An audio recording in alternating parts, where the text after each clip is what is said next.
అధ్యక్ష, ఈరోజు కొత్తగా ఎన్నికై మొదటిసారి ఈ సభలో మాట్లాడే అవకాశం ఇచ్చినందుకు మీకు ప్రత్యేక ధన్యవాదాలు తెలుపుకుంటున్నాను అధ్యక్ష. మెయిన్గా ముందుగా మా నారాయణపేట్ నియోజకవర్గం అంటే ఎప్పుడైనా గుర్తొచ్చేది వెనుకబడ్డ ప్రాంతం, ఎప్పుడు కూడా పట్టించుకోలేదు, నీళ్ళ సమస్య చాలా ఎక్కువగా ఉంటుంది.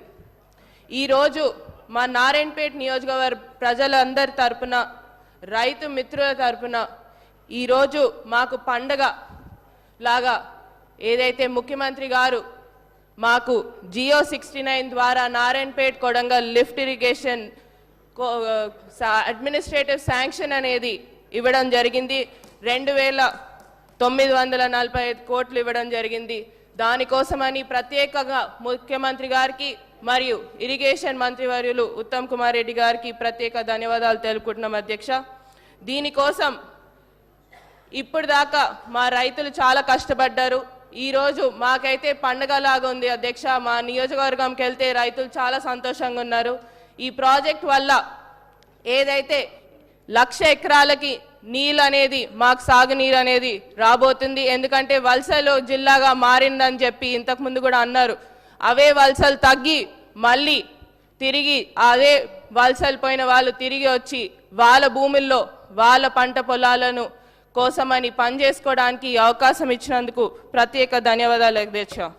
దీంతో పాటు రెండే సమస్యలు అధ్యక్ష. మా దాంట్లో ఉన్నది ఏంటంటే మెయిన్గా నారాయణపేట్ అంటే గుర్తొచ్చేది చేనేత రంగం అధ్యక్ష.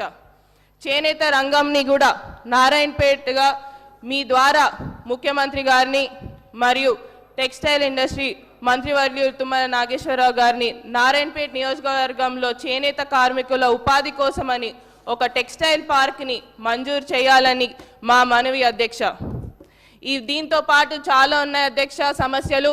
ముఖ్యంగా యువకులకు ఉపాధి కల్పించాలని దానికోసమని ప్రత్యేకంగా ఇండస్ట్రియల్ పార్క్ కానివ్వండి, ఫుడ్ ప్రాసెసింగ్ యూనిట్ కానివ్వండి, ఇలాంటి ఏర్పాట్లు చేస్తే మాకు అక్కడ ఉన్న యువకులు అన్ఎంప్లాయ్మెంట్గా చాలామంది ఉన్నారు అధ్యక్ష, వారికి కూడా ఉపాధి అందుతుందని తెలియజేసుకుంటూ, దీంతో పాటు చివరిగా నేను డాక్టర్ కాబట్టి అధ్యక్ష ఒకటే, అక్కడ మాకు స్టాఫ్ అనేది చాలా తక్కువ ఉంది అధ్యక్ష. మాకు ఈ ఏదైతే డిస్ట్రిక్ట్ హాస్పిటల్ కానివ్వండి ఆడ స్టాఫ్ అనేది సరిగ్గా ఉండదు. మా పిహెచ్సిలు, సిహెచ్సిలు ప్రతి ఒక్క ప్లేస్లో కూడా స్టాఫ్ చాలా తక్కువ ఉంది అధ్యక్ష. ఆ స్టాఫ్ కోసమని కూడా మా హెల్త్ మినిస్టర్ వర్యులని దామోదర్ రాజనరసింహ గారిని మరొకసారి కోరడం జరుగుతుంది. ఏదైతే స్టాఫ్ అనేది కూడా పెంచాలని కోరుతున్నాం అధ్యక్ష. ఈ అవకాశం ఇచ్చినందుకు ప్రత్యేక ధన్యవాదాలు అధ్యక్ష. దయచేసి నమస్కారం అధ్యక్ష. సభ్యులు చెప్పింది నోట్ చేసుకున్నాం.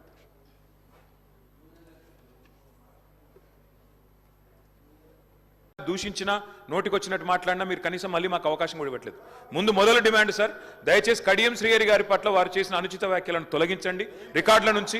దయచేసి వారిని ఉపసంహరించుకోమని చెప్పి కూడా నా విజ్ఞప్తి నెంబర్ 1.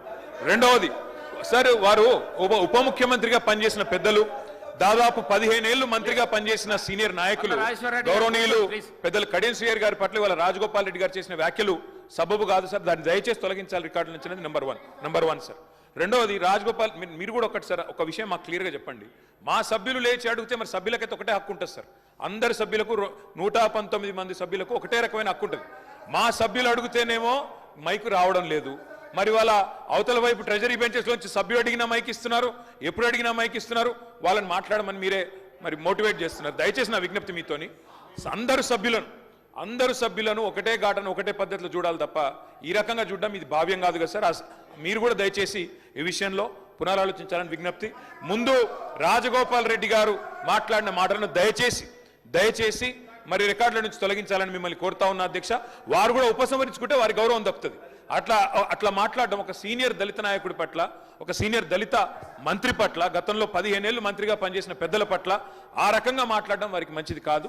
ఉపసంహరించుకోమనండి, లేదా మీరైనా రికార్డుల నుంచి తొలగించాలనేది డిమాండ్. రెండవ మాట అధ్యక్ష, ఇందాక నాకు మీరు మైక్ ఇవ్వలేదు, ఇప్పుడు ఇచ్చినారు అనుకుంటున్నాను. దానికోసమే ఇందాక పొన్నం ప్రభాకర్ గారు మాట్లాడినప్పుడు నేను వారంటే నాకు గౌరవం ఉంది అధ్యక్ష. పొన్నం ప్రభాకర్ గారు నేను 2009 నుంచి కలిసి పనిచేసిన సహచరులు. ఆనాడు వారు ఎంపీగా, నేను ఎమ్మెల్యేగా మొదటిసారి గెలిచినాం. అప్పటి నుంచి కలిసి పనిచేసినాం. కానీ సత్యదూరమైన మాటలు చెప్తుంటే, వాస్తవానికి విరుద్ధమైన మాటలు చెప్తుంటే బాధతో తప్పకుండా అన్నాం అధ్యక్ష. కానీ వారు కూడా గౌరవ మంత్రి వారు ఈరోజు గౌరవ మంత్రి గారు తప్పకుండా ఆలోచించాలి, మాట్లాడేటప్పుడు ఒకటికి రెండుసార్లు ఆలోచించాలి. ఇవాళ వారి నియోజకవర్గంలో హుస్నాబాద్లో గౌరవెల్లి అనే రిజర్వాయర్ పూర్తయి ట్రయల్ రన్ అయిన మాట వాస్తవం కాదా అధ్యక్ష? ఇవాళ హుస్నాబాద్లో ప్రజలకు తెలియదా? వేములవాడ నియోజకవర్గంలో మలకపేట రిజర్వాయర్ మొత్తం పూర్తయి అందులో 1 టీఎంసీ నీళ్లు ఉన్నమాట వాస్తవం కాదా అధ్యక్ష?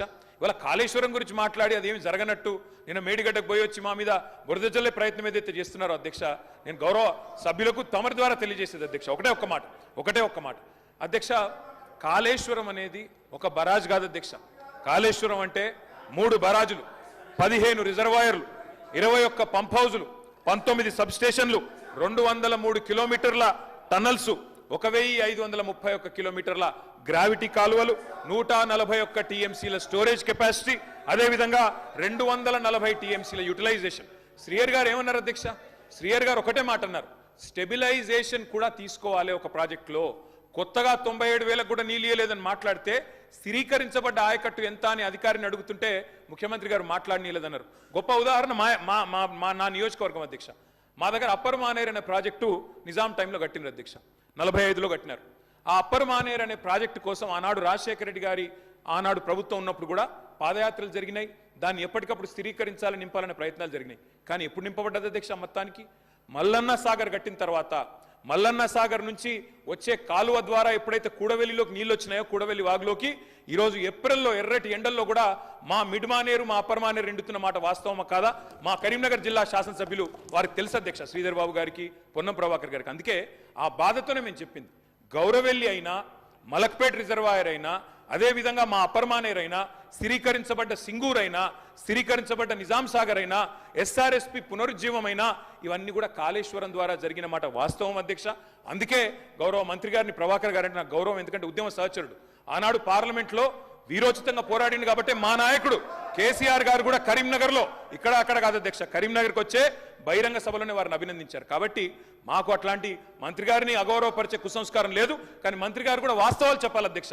గౌరవెల్లి పూర్తయిన మాట వాస్తవం, ఎన్జీటీ స్టే ఉన్న మాట వాస్తవం, మలక్పేట పూర్తయిన మాట వాస్తవం, ట్రయల్స్ జరిగిన మాట వాస్తవం.